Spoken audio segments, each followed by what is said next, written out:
Okay. श्रोत्रादीनीन्द्रियाण्यन्ये संयमाग्निषु जुह्वति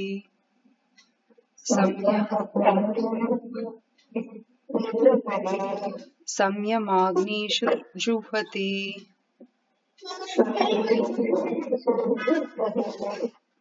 शब्दादीन् विषयान् अन्य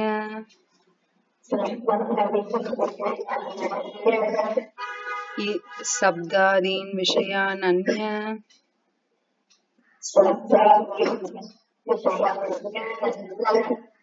इन्द्रियाग्निषु जुह्वति इन्द्रियाग्निषु जुह्वति.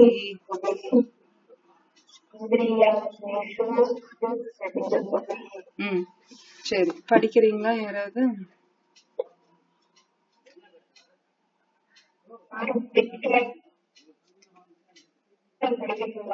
படிங்க மாதாஜி.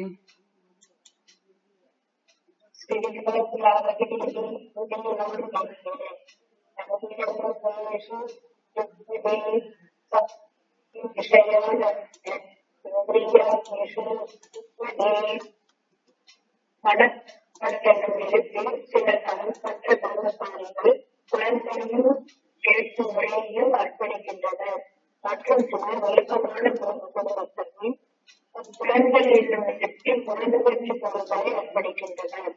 ஒருமுறை மனித குடும்பம் 4 பிரிவுகளான பகுதி கிரகஸ்தல் மகப்பந்து சன்னியாசி ஆகிய அமைப்புக்கு பக்குவமானவர்களாகவும் ஆன்மீகவாதிகளாகவும் பாகமானவர்கள். மனித வாழ்க்கை திருக்குறளுக்கான குறைந்தபட்சம் அனுபவப்படுத்தப்பட்டன. எனவே ஒருவர் ஆன்மீகவாதியை பக்குவப்படுத்தும் பிறகு மனித சமுதாயத்தில் 4 பிறகுகள் ஏற்பட்டுள்ளன. மாணவர்களான சமச்சவர்கள் அங்கீகரிக்கப்பட்ட ஆன்மீக முறையை கவனித்து குறைந்தவற்றின் பிறகு மனதை கட்டுப்படுத்துகின்றனர். கிருஷ்ணனுடன் சம்பந்தமானவற்றை மட்டுமே பிரபுத்தாரை கொண்டிருந்தார். புரிந்து கொள்வதற்கான அடிப்படை கேட்கவே என்பதால் சூரிய பிரம்மத்தாரை ஒரே ஞானமான கீர்த்தனத்தில் பகவானின் புகழை பாடுவதையும் கேட்பதையும் முழுமையாக வெளிப்படுத்துகிறார். பகுதியை வெளியிலிருந்து தன்னை விலக்கிக் கொள்வதவன் தனது கேட்கும் திறன்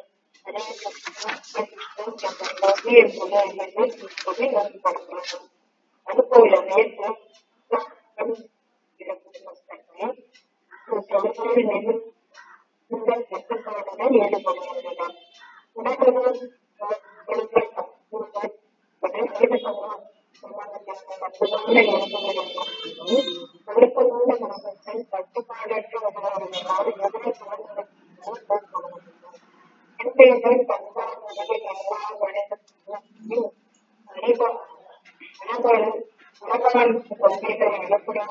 கட்டுப்பாடுடன் ஈடுபடுகின்றனர்.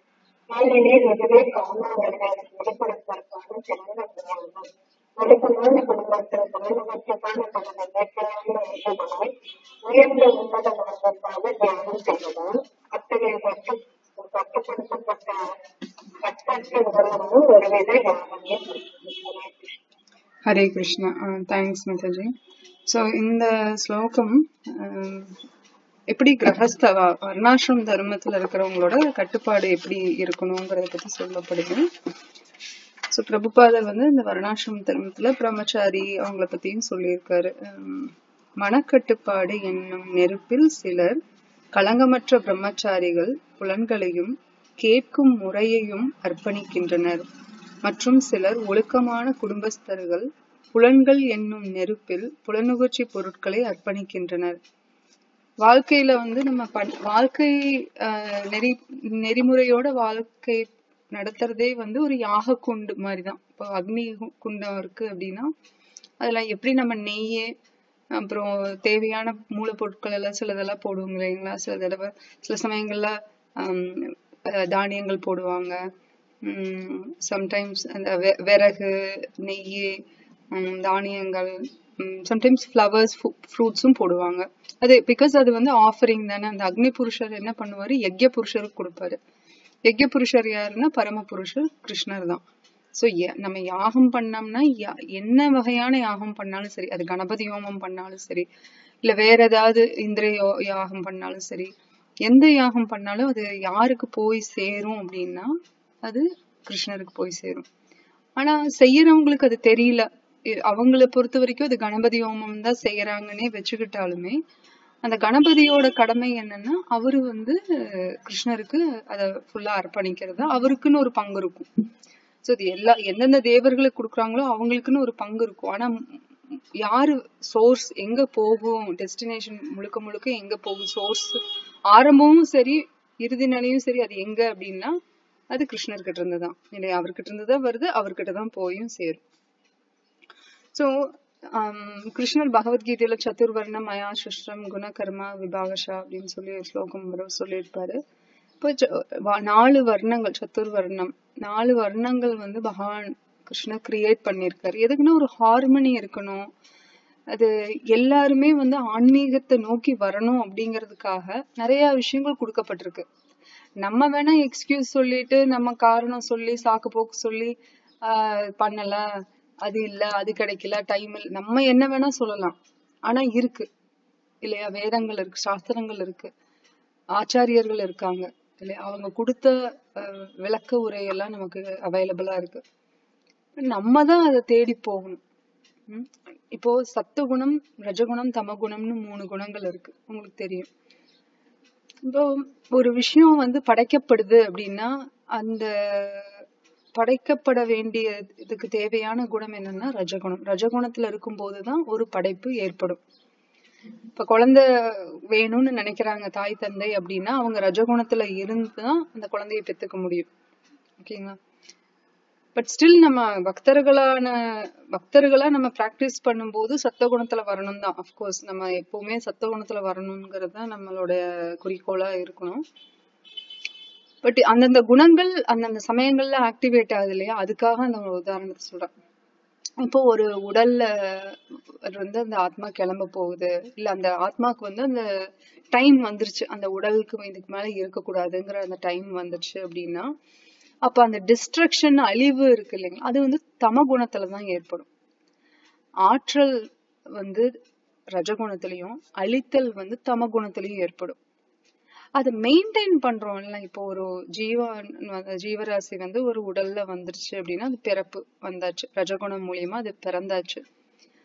அந்த அந்த குழந்தைய அதனோட வாழ்க்கையை மெயின்டைன் பண்ணணும் இல்லைங்களா? இப்ப அதுக்கு சத்துவகுணத்துல இருந்தாங்க.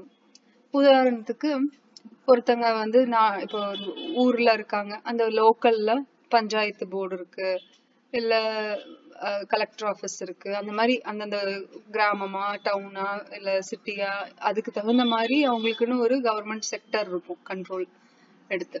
இப்ப அதுக்கு கீழே நம்ம வரும்போது அதுக்கு உட்பட்டுதான் நம்ம விஷயங்களை நம்ம ஃபாலோ பண்ணும் இல்லையா? ஸ்டேட் லான்னு ஒண்ணு இருக்கும், சென்ட்ரல் லா இருக்கும், நேஷனல் லா அதெல்லாம் இருக்கும். அப்புறம் குளோபலா ஒரு சிட்டிசனா இருக்கிறோம், குடிமகனா இருக்கும் போது நம்மளுக்கு ஒரு கடமை இருக்கும். ஸோ அந்த எல்லாமே நம்ம கரெக்டா ஃபாலோ பண்ணாதான் அது ஒரு ஹார்மனியில இருக்கும் இல்லையா? ஒரு சீரா போய்கிட்டு இருக்கும். இப்ப தர்ம வழியில போகணும், ஒரு உதாரணத்துக்கு சொல்லணும்னா இப்ப டிராபிக் சிக்னல் கரெக்டா ஃபாலோ பண்ணணும், இல்லைன்னா ஆக்சிடென்ட் ஆகும்.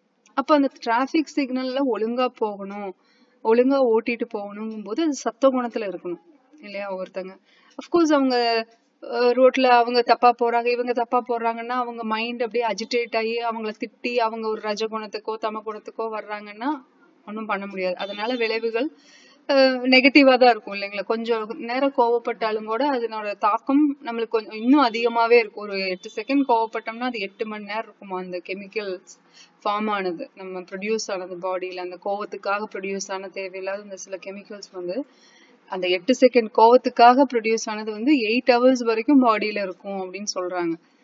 சோ அது எந்த அளவுக்கு நம்ம போய் பார்க்கல. டாக்டர்ஸ் ரிசர்ச் பண்ணும்போது அவங்க ஸ்டாட்டிஸ்டிக்கலா சிலது சொல்லுவாங்க, ரிசர்ச்ல சொல்லுவாங்க, ஸ்டடி பண்ணி அதை வச்சுதான் நம்ம தெரிஞ்சுக்கிட்டு நம்ம ஓகே நம்மளோட எனர்ஜியை பாசிட்டிவா செலவு பண்ணணும் அப்படிங்கிறது தெரிய வரும்.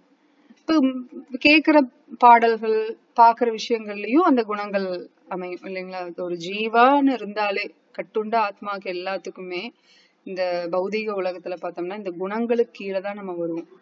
இப்ப வர்ணாசிரம தர்மம் பண்ணும்போது அந்த குணங்கள் கீழே தான் வருவாங்க. இப்ப பிரம்மச்சாரி அப்படிங்கும்போது பிரம்மச்சாரி அல்லது பிராமணாங்கும் போது அவங்க சத்துவகுணத்துல இருக்கணும். சத்துவகுணத்துல இருக்கும்போது தான் அவங்களால கல்வியை நல்லா கத்துக்க முடியும்.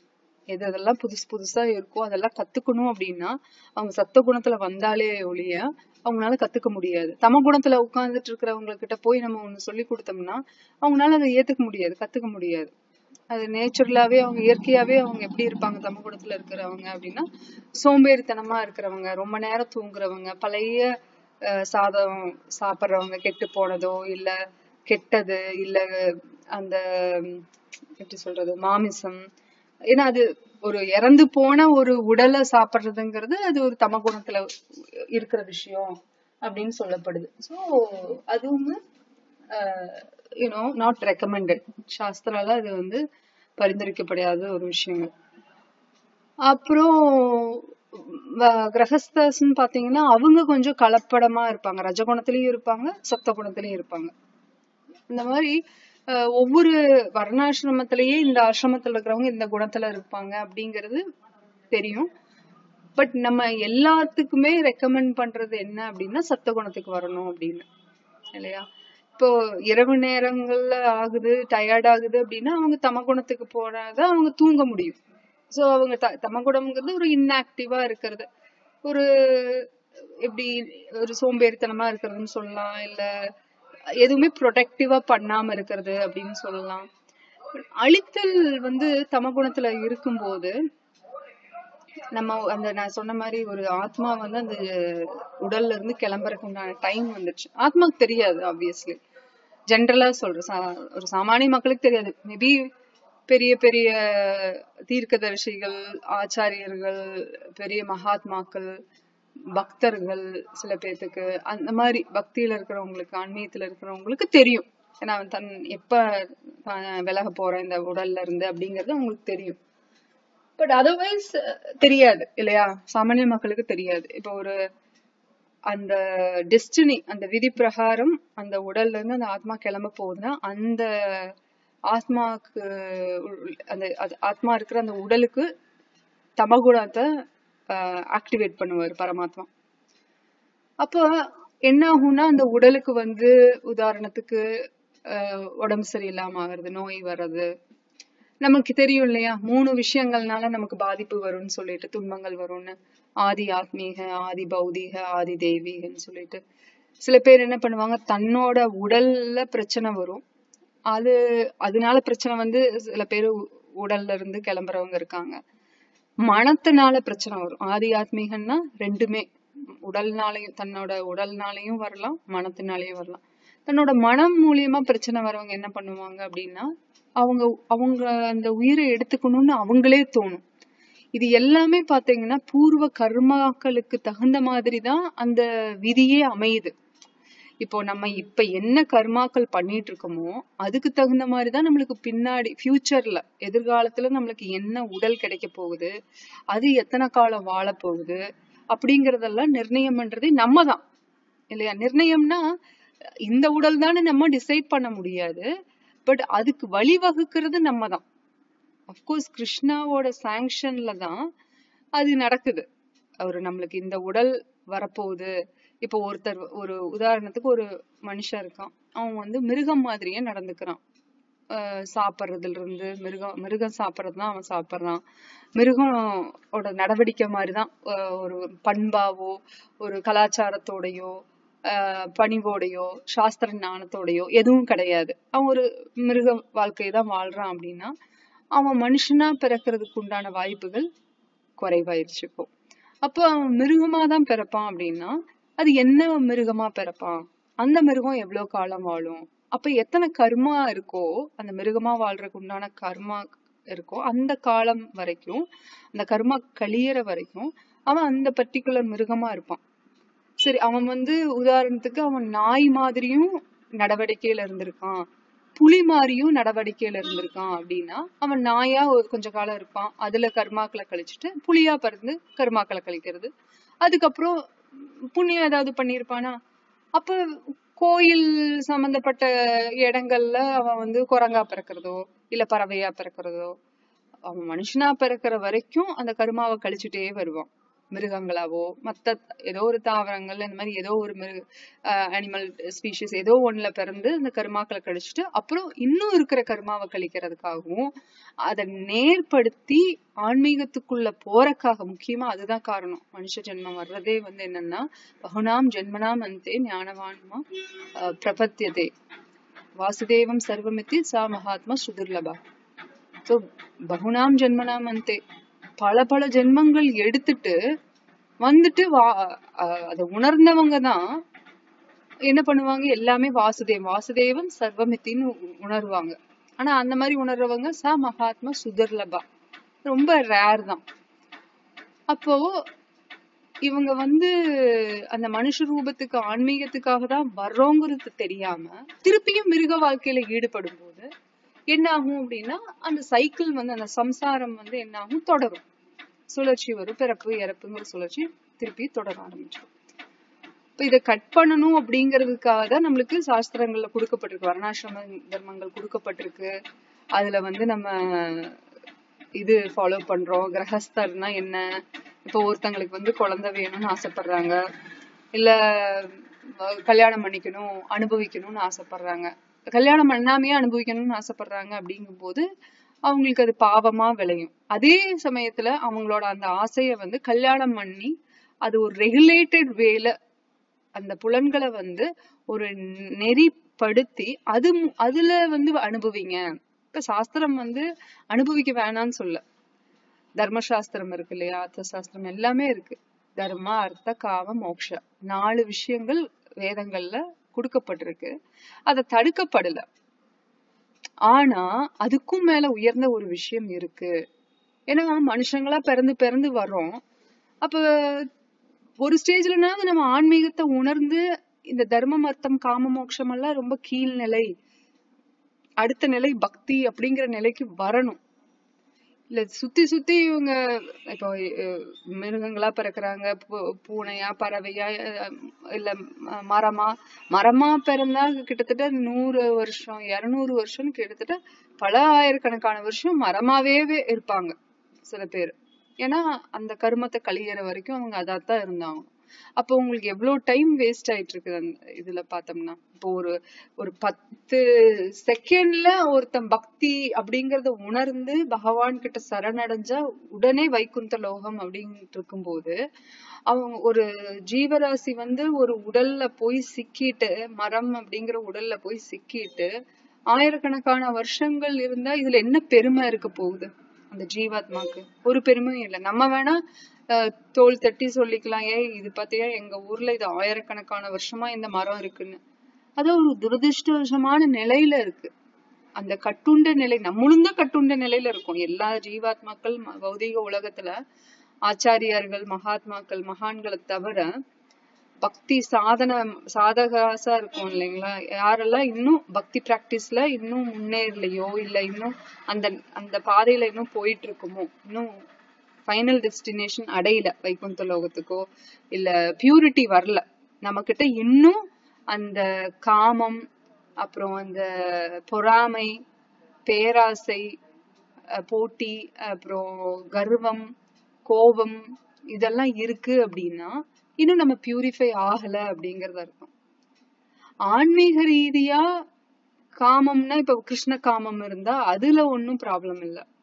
கோபம் வந்து கிருஷ்ணர் யாராவது ஏதாவது சொல்லிட்டாலோ இல்ல கிருஷ்ணரோட பக்தர்களை யாராவது ஏதாவது சொல்லிட்டாலோ நமக்கு கோபம் வருது அப்படின்னா அதுலயும் ப்ராப்ளம் இல்லை. ஏன்னா இதெல்லாம் திவ்யமா வந்துரும், இதெல்லாம் டிரான்சென்டென்டல் எமோஷன்ஸா மாறிடும், எல்லாமே உன்னதமான நிலைக்கு போயிரும். கோபம் தான், ஆனா யாருக்காக படுறோம், எந்த மென்டல் ஸ்டேட்ல எந்த கான்சியஸ்ல படுறோம் அப்படின்னு.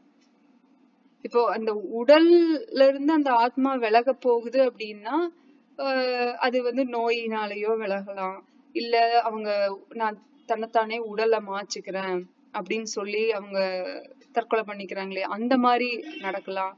இல்லைன்னா திடீர்னு அவன் சிவனேன்னு தான் போயிட்டு இருந்திருப்பான், ஒரு வண்டி வந்து இடிச்சு அவங்க உடல்ல இருந்து உயிர் கிளம்பி இருக்கும், அந்த மாதிரி நடக்கலாம். ஆதி பௌதீக ஆதி தெய்வீக அப்படிங்கும் போது ஒரு பேரழிவு, ஏதாவது ஒரு வெள்ளமோ மழை, வெள்ளம், தீ, காட்டு தீ, அந்த மாதிரி ஏதாவது ஒரு பிரச்சனைனால அவங்க அந்த உடலை விட்டு போலாம்.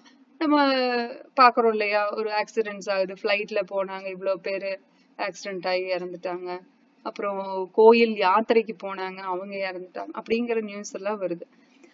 கடவுளுக்கு தெரியும், கிருஷ்ணருக்கு தெரியும் யாராரு எப்பப்ப எந்தெந்த இடத்துல வச்சிருக்கணும், அவங்கள எப்படி.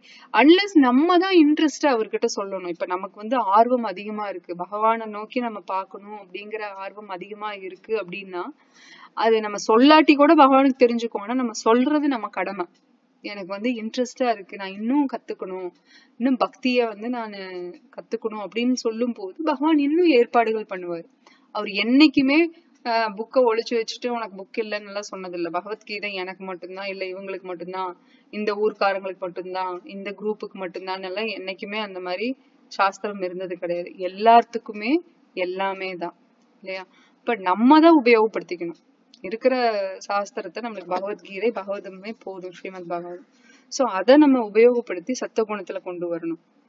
அப்ப இந்த பிரம்மச்சாரி, கிரகஸ்தா, வானப்பிரஸ்தா, சன்னியாஸ், எந்த ஆசிரமத்துல இருந்தாலும், எந்த வர்ணங்கள்ல இருந்தாலும் சரி, இல்ல பிராமணா, சத்திரியா, வைஷ்யா, சூத்ரா, எதுல இருந்தாலுமே நம்ம ஹரிநாம அனுகீர்த்தனம் இத பண்ணோம்னா சத்தியம் சத்தியம் புனர் சத்தியம் ஹரிநாம ஏவ கேவலம்.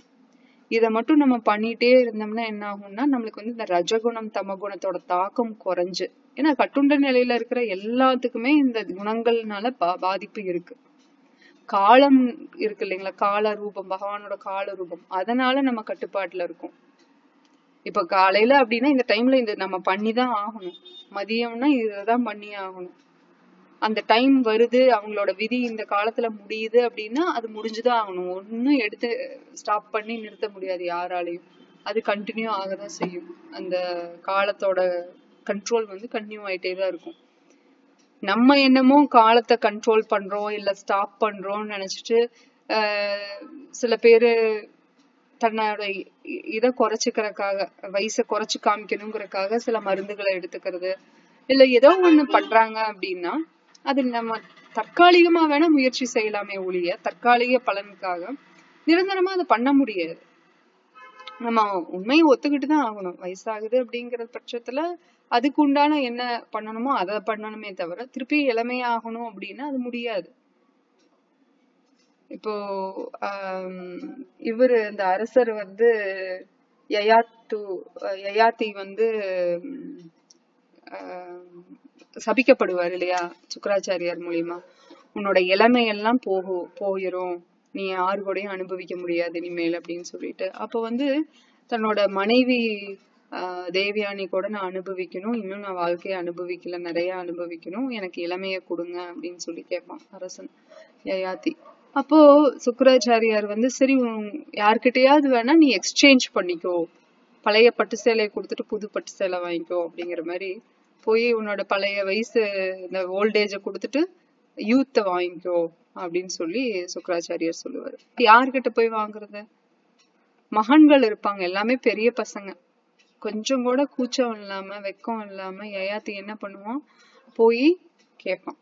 ஆனா யாருமே ஒத்துக்க மாட்டாங்க. அதுல ஒரு பையன்தான் ஒத்துக்குவான். சரி அப்பா நீ கேக்குற, நான் ஒத்துக்கிறேன், என்னோட வயசை நீ சின்ன வயசை நீ எடுத்துக்கோ, உன்னோட வயசான அந்த வயோதிகத்தை எனக்கு கொடுத்துரு அப்படின்னு சொல்லி சொன்னோன்னையும் மாத்திக்குவாங்க. அப்ப மாத்திட்டு அவனும் சரி நம்ம இப்படி கேட்டு யாருமே குடுக்கல, மத்த பசங்க இவன் மட்டும் குடுக்கறானே அப்படிங்கிற அந்த ஒரு இந்த கான்சியஸும் இல்ல, ஒரு கில்ட் கான்சியஸும் இல்ல. அவன் ஓகே அப்படின்னு சொல்லிட்டு அவன் அனுபவிக்க ஆரம்பிச்சிருவான் ரொம்ப காலமா.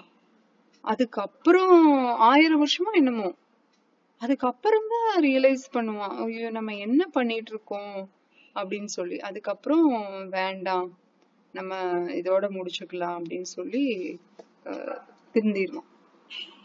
சோ நிறைய நம்ம புராண கதைகள் ஸ்ரீமத் பாகவத்துல கொடுக்குற உதாரணங்கள் எல்லாம் பார்க்கும்போது எதுவுமே நம்ம ரிவர்ஸ் பண்றோம்னு நினைக்கிறோம். ஒரு நோய் வருது, அதை தடுக்கணும்னு நினைக்கிறோம், இன்னும் நீண்ட காலம் வாழணும்னு நினைக்கிறோம். ஆனா எதுக்காக அப்படிங்கிறது தெரியறது இல்ல. எதுக்காக அப்படின்னா, அதாவது உண்மையான காரணம் தெரியறது இல்ல. எதுக்காக? அவங்களோட காரணம் என்னன்னா அனுபவிக்கணும், இன்னும் கொஞ்ச நாள் அனுபவிக்கணும். எதை அனுபவிக்கணும்? புலன் இன்பத்தை அனுபவிக்கணும். அதுதான் நோக்கமா இருக்குது தவிர, இப்போ நம்ம போன வாரம் ஸ்ரீமத் பாகவதத்துல பார்த்தோம் இல்லைங்களா, விதுரர் எந்த அளவுக்கு பக்குவ நிலையில இருந்தாரு அப்படின்னா, துரியோதனன் அந்த ரஜகுண தமகுணத்துல இருக்கான். அவன் நல்ல கவுன்சிலிங் கொடுத்துட்டு இருக்க அந்த விதுரரை அவமானப்படுத்தி மூச்சை மட்டும் விட்டுட்டு மீதி எல்லாத்தையும் புடுங்கிட்டு விதுரரை வெளியில அனுப்புங்க அப்படின்னு சொல்லவும், அவரு இதுக்கு மேல யாரும் நம்மள எதுவும் பண்ண வேண்டாம், யாரும் நம்மள கம்பல் பண்ணி போக வைக்க வேண்டாம், இந்த வார்த்தையே போதும் அப்படிங்கிற மாதிரி அவர் என்ன பண்றாரு, தங்கிட்ட இருக்கிற அம்புகள் எல்லாத்தையும் வச்சுட்டு, அதாவது ஒரு சத்திரியன், ஏன்னா விதுரர் அந்த இதுலதானே இருக்காரு, அரண்மனையில மினிஸ்டரா இருக்காரு, அவரும் ஒரு சத்திரியன் மாதிரி தானே. என்னதான் கவுன்சிலிங் மட்டும் கொடுத்தாலுமே அவர் ஒரு பக்தர், பேசிக்கா கிருஷ்ண பக்தர். பட் அவரோட ரோல் என்ன அப்படின்னா கவுன்சிலிங் கொடுக்கறது, ஆலோசனை கொடுக்கறது அவங்களுக்கு, திருதராஷ்டிரனுக்கு முக்கியமா. ஆனா அவங்க யாருமே நல்ல ஆலோசனை கேட்கவே மாட்டாங்க, அது வேற. பட் அவர் கிளம்பும் போது, அவர் சத்திரியனா இருந்தா என்ன பண்ணுவாரு ஜென்ரலா அப்படின்னா, போரிடுவாங்க, இல்ல அட்லீஸ்ட் சண்டை போடுவாங்க, எனக்கு சேர வேண்டியது கொடு அப்படின்னு. ஏன்னா அவரும் ஒரு பையன் அந்த குடும்பத்துல இல்லையா, வாரிசுதான். என்ன அவர் ஒரு வேலைக்காரிக்கு மகனா பிறந்தாலுமே அவங்களுக்கு அந்த வசதி எல்லாம் உண்டு. இப்போ அந்த உதாரணத்துக்கு இப்ப ராஜா ராணி இருக்காங்க அப்படின்னா, அந்த இப்ப இளவரசர் இளவரசி கல்யாணம் பண்ணிட்டு வரும்போது இளவரசி கூட சில பணிப்பெண்களையும் அனுப்பிச்சு விடுவாங்க. அப்ப அந்த இளவரசர் ராஜா ஆவாரு. அந்த டைம்ல ராஜா ஆகுறாரோ இல்ல ராஜாவாயே கல்யாணம் பண்றாரோ அது வேற. இப்ப இந்த பெண்ணோட இந்த மனைவியோட பணிப்பெண்கள் வந்திருக்கிறவங்கல ஒரு சிலர் பேர் கூட பழக்கத்துல அவங்களுக்கு குழந்தை பிறக்குது, ராஜாக்கும் அந்த பணிப்பெண்ணுக்கும் குழந்தை பிறக்குன்னா, அந்த குழந்தைக்கு என்னென்ன சௌகரியம் ஒரு இளவரசனுக்கு கிடைக்குமோ அந்த சௌகரியத்தை கொடுப்பாங்க. பட்டம் தான் கிடைக்காதே தவிர, ராஜ்யம் தான் கிடைக்காதே தவிர, மத்தபடி எக்ஸாக்டா அவங்க எல்லாத்தையுமே அனுபவிப்பாங்க. புலன் இன்பங்கள், அந்த ராஜ வாழ்க்கை, ராஜபோக வாழ்க்கை எல்லாமே அனுபவிப்பாங்க. விதுரருக்கு அதெல்லாம் இருந்தாலுமே அவர் சிம்பிளான ஆள். அவர் கிருஷ்ண பக்தியில வந்துட்டாலே அவங்க சிம்பிளா மாறிடுவாங்க. அது ரொம்ப எளிமையான வாழ்க்கையை விரும்புவாங்க. இது ஒரு யதார்த்தமான ஒரு விஷயம் பக்தர்களுக்கு. இது ஆச்சரியமான விஷயம் இல்ல, எளிமையா இருக்கணும்னு நினைப்பாங்க. அப்படி இன்னும் அவங்க புலனின்பத்துல ஆர்வமா இருக்காங்க அப்படின்னா, பக்தியில இன்னும் அவங்க நல்லா சாதனை பண்ணணும். நம்ம சாதனை பண்ணாதான் அதுல முன்னேற முடியும் பக்தியில, இல்லையா? நம்ம பியூரிஃபை பண்ணாம திருப்பி திருப்பி நம்ம குப்பை போட்டு, பரீட்சித் மகாராஜ் கேட்பாரு இல்லையா, குளிச்சுட்டு வரும் யானை, நல்லாதான் தண்ணியில அவ்வளவு நேரம் குளிச்சுட்டு வரும் சந்தோஷமா, வெளியில வந்தோடனே தலையிலேயே மண்ணை வாரி போட்டுரும். அந்த மாதிரி நம்ம திருப்பி திருப்பி புலனின்பத்துக்குள்ள போறோம், திருப்பி திருப்பி அனுபவிக்கணும்னு நினைக்கிறோம் அப்படின்னாலே அங்க கதை முடிஞ்சது. திருப்பியும் நம்ம பிறப்பு இறப்பு சுழற்சியில வந்துதான் ஆகணும். சோ அதுல இருந்து நம்ம அவாய்ட் பண்றதுக்குதான் நம்ம சத்துவகுணத்துக்கு வரணும். நிறைய ஹரிநாம கீர்த்தனம் பண்ணணும், ஹரிநாம கதை கேட்கணும். எங்கெல்லாம் கதை இருக்கோ, ஹரிக்கதை இருக்கோ அங்கெல்லாம் கேட்கணும். அப்கோர்ஸ் யாருக்கிட்ட கேட்கணுங்கிறதும் முக்கியமான விஷயம். நம்ம பாட்டுக்கு யாரோ பேசுறாங்க, ஹரிகதை தான் பேசுறாங்கன்னு போய் கேட்க கூடாது.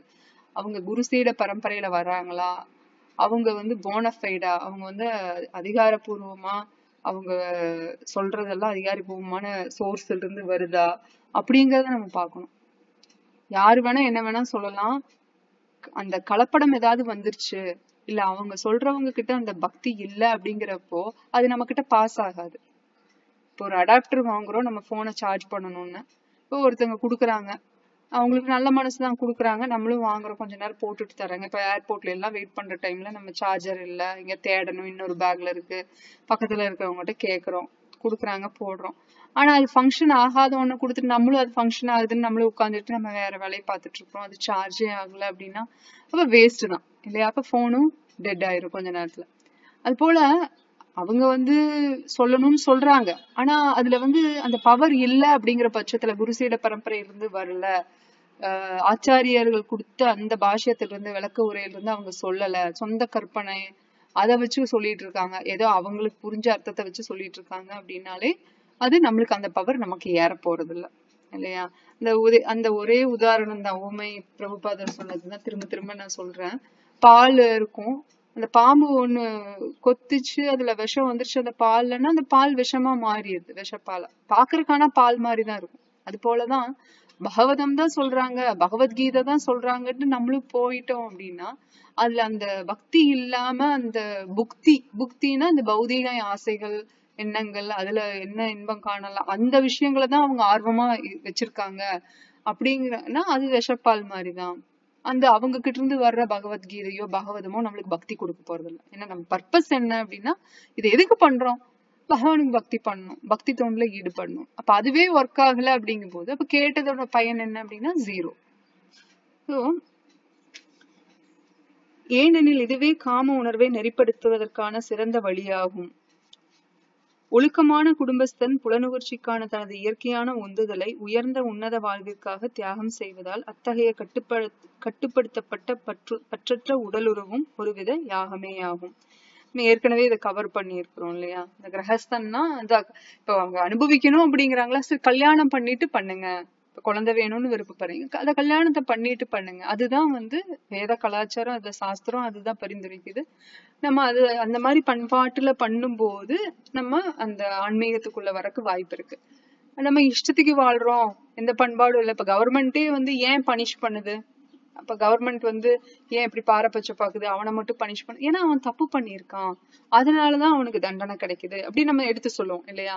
இப்ப ஒருத்தங்க கேக்குறாங்க அவனுக்கு மட்டும் ஏன் பனிஷ் பண்ணா, ஏன்னா அவன் தப்பு பண்ணிருக்கான், ரோட் ரூல்ஸ ஃபாலோ பண்ணல, டிராபிக்கை பிரேக் பண்ணிட்டான், டிராபிக் ரூல்ஸ பிரேக் பண்ணிட்டான் அப்படின்னா அவனுக்கு ஃபைன் போடுறதோ இல்ல அவனுக்கு தண்டனை கொடுக்கறதோ அது அந்த கவர்மெண்டோட அந்த அரசாங்கத்தோட கடமை இல்லையா. அது போலதான் பகவானோட கடமை என்னன்னா, சில ஜீவாத்மாக்கள் சில சமயங்கள்ல என்ன பண்றாங்க அப்படின்னா, அதாவது பல சமயங்கள்லயே புலனின்பத்தை நோக்கியே போயிடுறாங்க.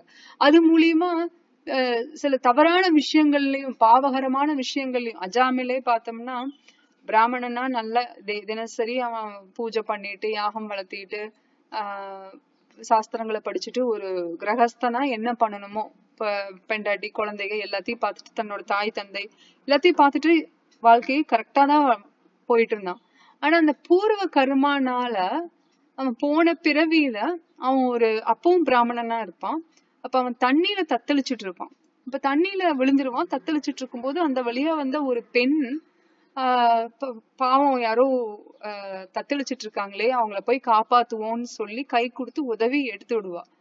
அப்ப அந்த அஜாமில் பிராமணனா இருக்கும்போது போன பிறவில அவன் என்ன பண்ணுவான், வெளியில காப்பாத்திட்டாங்கன்னு சொல்லிட்டு ஒரு நன்றி சொல்றதோ இல்ல நல்ல வார்த்தைகள் சொல்றதோ அந்த மாதிரி பண்ணாம, நீ ஒரு கீழ்நிலையில இருக்கிற பெண், அதுவும் நீ ஒரு பெண்ணு கீழ்நிலையில இருக்க, என்ன தொட்டு காப்பாத்தினியா, அந்த மாதிரி ஒரு உயிர் எனக்கு தேவையா அப்படின்னு சொல்லி ரொம்ப கடுமையா பேசிடுவோம். இது எவ்வளவு பெரிய தவறான ஒரு செயல் இல்லையா.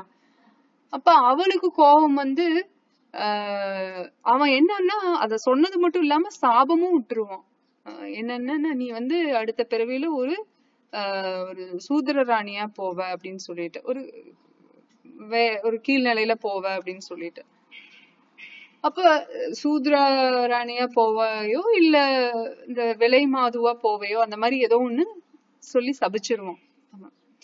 அப்ப அதுக்கு அவ என்ன சபிப்பா பதிலுக்கு அப்படின்னா, பாருங்களேன், அந்த நம்ம ரஜகுணம் தமகுணம்ல இருக்கும்போது நம்ம அந்த மக்கள் அந்த குணத்துல இருக்கும்போது பார்த்தோம்னா நல்லா தெரியும். சபிக்கிறாங்க அப்படின்னா திருப்பி பதிலுக்கு சபிக்கிறது, கோவப்பட்டு அடிக்கிறாங்கன்னா இவங்களும் பதிலுக்கு கோவப்பட்டு அடிக்கிறது, திட்டுறாங்கன்னா இவங்களும் பதிலுக்கு திட்டுறது. அப்ப என்ன ஆகுது, ரஜகுணம் மல்டிப்ளை ஆகுது, இல்ல தமகுணம் மல்டிப்ளை ஆகுது இல்லையா. இப்ப ஒருத்தங்கனாலும் சத்த குணத்துல இருந்து அதை சகிச்சுக்கிட்டு திருநாதபி சுனிஷேன தரோரபி சகி சுன அமானீன மானதேன கீர்த்தனிய சதாஹரி. சோ ஒரு புல்ல விட அதிகமா நம்ம பணிவா இருக்கணுமா, அதே மாதிரி ஒரு மரத்தை விட அதிகமா நம்ம சகிச்சுக்கணுமா அப்படின்னு சொல்லப்படுது அந்த ஸ்லோகத்துல. சீக்ஷாஸ்திரத்துல சைத்தன்ய மகாபிரபு சொல்றாரு. இப்ப அது ரொம்ப கஷ்டம்தான், நம்ம அந்த பிராக்டிஸ் பண்ணணும், இல்ல கேட்டுக்கிட்டே இருக்கணும், அதை பண்றவங்கள பாக்கணும், பண்றவங்க பத்தி நம்ம கேட்டுட்டே இருக்கணும். இப்ப பாகவதத்துல எல்லாம் நிறைய பேர், இப்ப விதுரர் அதுதானே பண்ணாரு, சகிச்சுக்கிட்டாரு.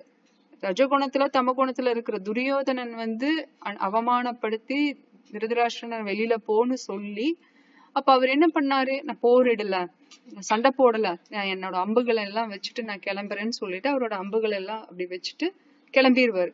அத வந்து எப்படி பாப்பாருன்னா, பகவானோட பகிரங்க சக்தி வந்து துரியோதனன் கிட்ட வேலை செய்யுது. பகிரங்க சக்திங்கிறதுதான் நம்ம இப்படி கட்டுண்ட நிலையில இருக்கிறது காரணம். மாயையில நம்ம இருக்கோம் அப்படின்னா அது வந்து பகவானோட பகிரங்க சக்தி, எக்ஸ்டர்னல் எனர்ஜி. இதே வந்து பகவானோட அந்தரங்க சக்தியில இருக்கோம், இன்டர்னல் பொட்டன்சியில இருக்கோம் அப்படின்னா நம்ம வந்து எல்லாமே எல்லாத்தையுமே பகவானோட கைய பாக்குறது, நம்ம பகவானோட அனுகிரகத்தை பாக்குறது. இது எல்லாமே பகவான் மூலியமா தான் நடக்குது, நான் இதை ஏத்துக்கிறேன், இதை நான் சகிச்சுக்கிறேன், என்ன இதை தூய்மைப்படுத்துறதுக்காக தான் இது நடக்குது, பகவான் என்னை இன்னும் அவர்கிட்ட பக்கத்துல கொண்டு வரக்காக தான் இதை ஏற்பாடு பண்றாருங்கிறத நம்ம அத புரிஞ்சு அதை பண்ணும்போது ஆட்டோமேட்டிக்கா நம்ம சத்த குணத்துல வந்துடுறோம் இல்லையா. இந்த மாதிரி நினைக்கிறதே சத்த குணத்துல இருந்தாதான் நினைக்க முடியும். அப்ப நம்ம சத்த குணத்துக்கு இருக்கணும் அப்படின்னா நம்ம சாதனா டெய்லியும் நம்ம பண்றோம் இல்லைங்களா. வைதி சாதன பக்திங்கிறது டெய்லிக்கு இத்தனை முறை சாண்டிங் பண்ணணும், பகவானுக்கு நெய்வேத்தியம் பண்றது, பகவானோட பிரசாதத்தை சாப்பிடுறது, பகவானை பத்தி கேட்கறது, அவரை பத்தி பேசுறது, கீர்த்தனம் பண்றது, இந்த மாதிரி விஷயங்கள்லயே தொடர்ந்து ஒருத்தங்க ஈடுபடுறாங்கன்னா ஆட்டோமேட்டிக்கா அவங்க சத்த குணத்துல வந்துருவாங்க, சத்த குணத்திலேயே மெயின்டைனும் ஆவாங்க. ஆனா ஒன்ஸ் அவங்க மிஸ் பண்ணிட்டாங்க அப்படின்னா டக்குன்னு ரஜகுணத்துல இறங்கிடுவாங்க. அதனால நம்ம மானிட்டர் பண்ணிட்டே இருக்கணும்னா நமக்கு தெரியும், அது நம்ம கேரக்டர் குவாலிட்டிஸ் மாறுது, நம்மளோட பிஹேவியர் மாறுது, நம்மளோட ரெஸ்பான்ஸ் மாறுதுன்னாலே நம்ம தெரிஞ்சுக்கலாம். ஓகே, நம்ம ஒழுங்கா சாதனை பண்ணல, லாஸ்ட் ஃபியூ டேஸா நம்ம நல்லா சாண்டிங் பண்ணல, இல்ல நான் ஹரிகதை ப்ராப்பரா கேட்கல, இல்ல மத்தவங்ககிட்ட பேசல, அப்படிங்கிற ஏதோ ஒரு விஷயம் நமக்கு ஞாபகம் வரும். எப்படின்னா பரமாத்மா கூட கனெக்ஷன்ல இருந்தா, பரமாத்மா எப்பவுமே ரெடிலி அவைலபிள் எல்லாத்துக்கும். இப்ப எப்படி 000 எமர்ஜென்சி போன்ங்கிறது எல்லாத்துக்குமே அவைலபிள், யாரு கூப்பிடுறாங்களோ அவங்களுக்கு அது உதவி செய்ய போகுது. பட் நமக்கு வந்து கிருஷ்ண பரமாத்மா தான் எப்பவுமே உள்ள ரெடியா இருக்காரு உதவி செய்யறதுக்கு. நம்ம அவரை திரும்பி பார்க்கணும், நம்மள வந்து அவர் எப்பவுமே பார்த்துக்கிட்டே தான் இருக்காரு.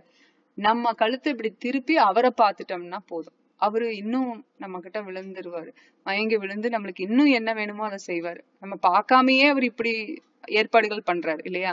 சில பேர் பக்தி பத்தி அவங்களுக்கு ஒண்ணுமே தெரியாம சில பேர் போயிட்டு இருப்பாங்க. உதாரணத்துக்கு நானே ஒரு காலத்துல அப்படிதான் இருந்தேன். கிருஷ்ண பக்தினா என்னன்னு தெரியாது, பகவத்கீதையில என்ன இருக்குன்னு தெரியாது. ஏதோ சொல்லுவாங்க இல்லையா, 10 லைன்ஸ் சொல்லி பகவத்கீதை சொன்னதுன்னு சொல்லுவாங்க இல்லையா, கடமை செய் பலனை எதிர்பாராதே அப்படின்னு எல்லாம் சொல்லுவாங்க. சோ அதுதான் இருக்கு பகவத்கீதையில. ஆனா அந்த மாதிரி லைன்ஸ் எதுவுமே நான் பார்க்கல இது வரைக்கும். இத்தனை தடவை படிச்சிருக்கிறேன், ஆனா ஒரு தடவை கூட அந்த லைன்ஸ் எல்லாம் பார்க்கல. பட் மேபி அவங்க இன்டர்பிரட் பண்ணி பாருங்க, அதுக்குதான் சொல்றது, நம்ம இருக்கிறது ஆச்சாரியர்கள் உள்ளது உள்ளபடி சொல்ற அந்த ஆச்சாரியர்கள்ட்ட கேட்டாதான் நமக்கு அது பக்தியை கொடுக்கும். எத்தனை பேரு அந்த லைன்ஸை எத்தனை பேர் பார்த்திருப்பாங்க, ஆனா ஒருத்தருக்கு பக்தி வந்ததுன்னு யாராவது இருக்காங்களா? அந்த லைன்ஸை பார்த்து எனக்கு பக்தி வந்துருச்சு கிருஷ்ண பக்தினா கிடையவே கிடையாது. ஒரு கிருஷ்ண பக்தர் மூலியமா தான் நம்மளுக்கு கிருஷ்ண பக்தி வருமே தவிர, இந்த மாதிரி கொட்டேஷன்ஸ், இந்த கோட்ஸ் எழுதி வைக்கிறது, இந்த மாதிரி கோட்ஸை வந்து பிரிண்ட் பண்ணி போஸ்டரா கொடுக்கறது, அதை நம்ம மாட்டி வைக்கிறது, அதுல எல்லாம் நம்மளுக்கு பக்தி வராது இல்லையா. பக்தி மூலியமா தான் பக்தி வரும். சோ விதுரன் அந்த சத்த குணத்துல இருந்ததுனால துரியோதனனோட ரஜகுணம் வேலை செய்யல. ஏன்னா சத்த குணத்துக்கு கீழே தானே ரஜகுணம், அதுக்கு கீழே தம குணம் இல்லையா. அப்ப அவரு ஏன் சத்த குணத்துல இருந்தாரு அப்படின்னா, அவரு பகவானோட அந்த அந்தரங்க சக்திய அவர் புரிஞ்சிருந்தாரு. அதனால இது ஒரு நல்ல வாய்ப்பாச்சே, ஒருத்தங்களுக்கு வேலை பளு ஜாஸ்தி ஆகுது, ரொம்ப டார்ச்சர் ஆகுது, இதுக்கு மேல அந்த இடத்துல வேலையே செய்ய முடியாது, ரொம்ப கொடுமைப்படுத்துறாங்க அப்படின்னு நினைச்சிட்டு இருக்காங்க அப்படின்னா, அவங்களுக்கு ரொம்ப கஷ்டப்படுறாங்கன்னா அவங்க வேற வேலை தேடிதான் ஆகணுங்கிற நிலைமை வருது. அப்ப அந்த வேற வேலை தேடுறாங்க, கிடைச்சிருது, போறாங்க, பார்த்தா இதை விட ரொம்ப நல்லாவே இருக்கும்.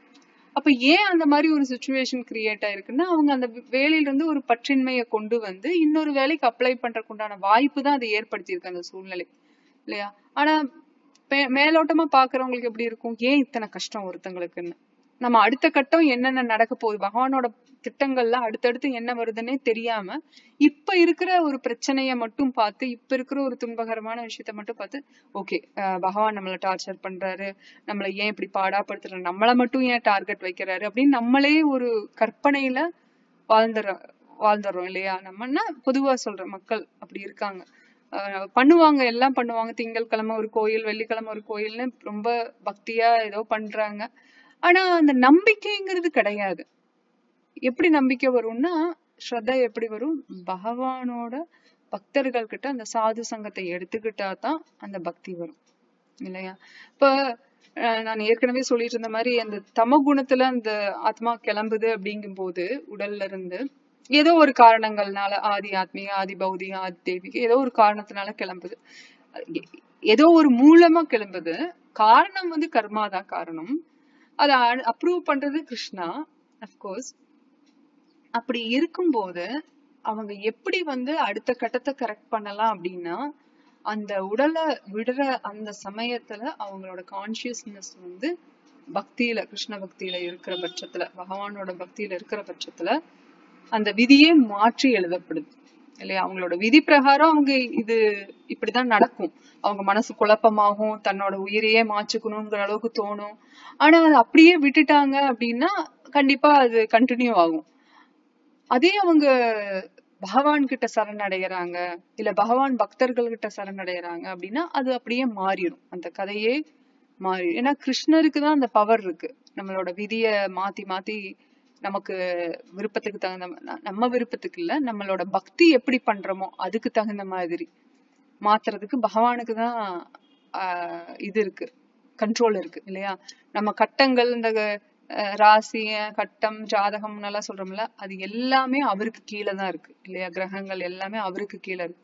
அப்ப இது எல்லாத்தையுமே ஈஸியா அவரு நம்மளுக்கு அனுகூலியமா இருக்கிற மாதிரி மாத்தி கொடுத்துருவாரு.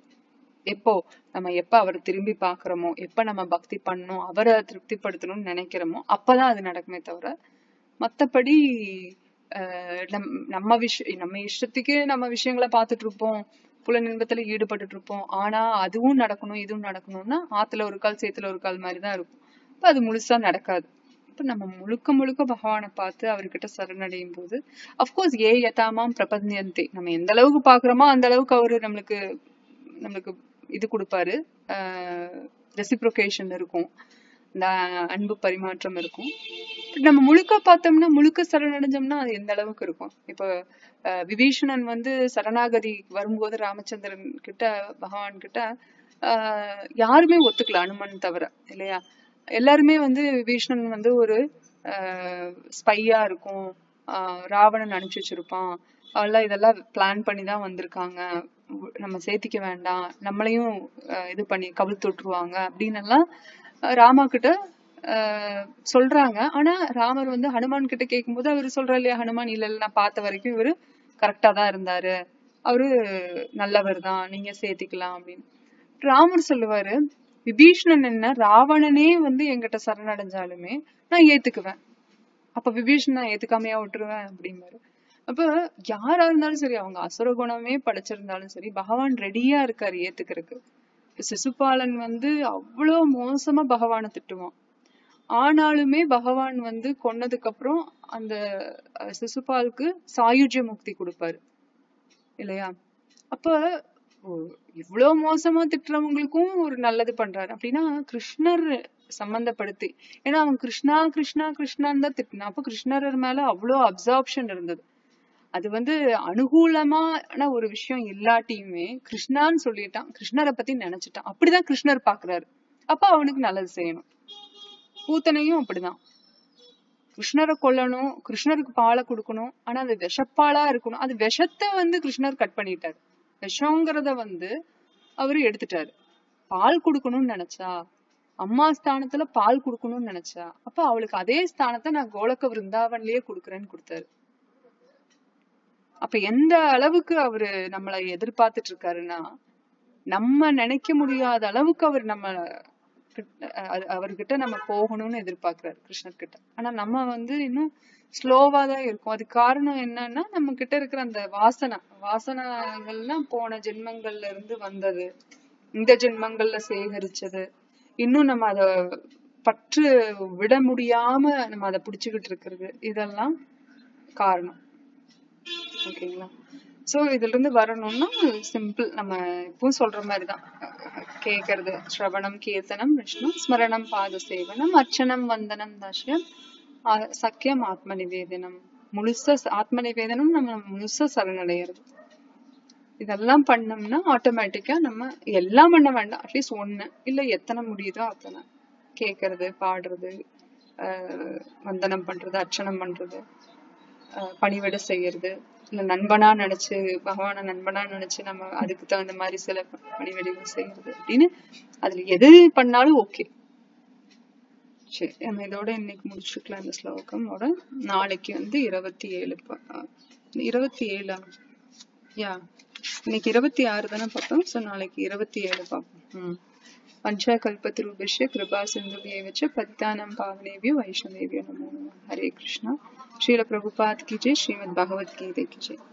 ஏதாவது கேள்விகள் இருக்குங்களா?